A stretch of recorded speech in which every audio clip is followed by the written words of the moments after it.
a eu une première vague au 1er novembre, qu'il faut rappeler, qui a été un durcissement énorme des conditions pour obtenir une allocation de chômage, 6 mois sur les 24 derniers mois au lieu de 4 mois sur les 28 derniers mois, et suppression des droits rechargeables, et maintenant c'est le deuxième volet. Il s'agit du changement du calcul de l'indemnisation. On va avoir maintenant un changement dans le salaire journalier de référence.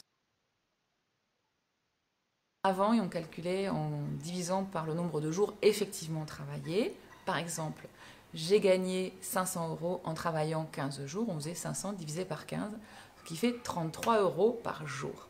À partir du 1er avril, on divise le salaire qu'on a gagné dans le mois par le nombre de jours du mois. Donc là, si j'ai gagné 500 €, on divisera par 30, ce qui fait 16 et non plus 33.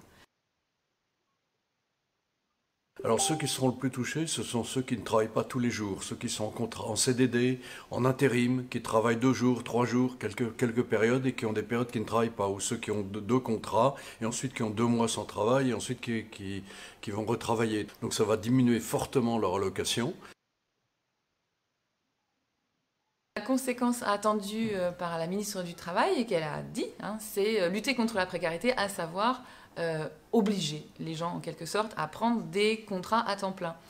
Mais là où c'est très hypocrite, c'est que des contrats à temps plein, il n'y en a pas tant que ça, puisque aujourd'hui le recrutement se fait essentiellement en mission courte et en CDD. Voilà, c'est du boulot précaire qui est proposé. L'objectif, c'est de dire tout ce qui est difficulté au niveau du chômage, c'est à cause des chômeurs, c'est eux qui ne cherchent pas assez de travail, et donc il faut leur mettre des conditions qui font que, voilà, que ça devient invivable pour eux.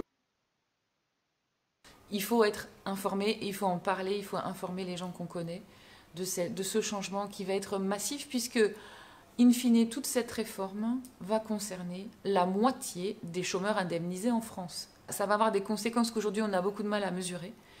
Ça va générer forcément beaucoup de frustration, de colère. C'est vraiment massif.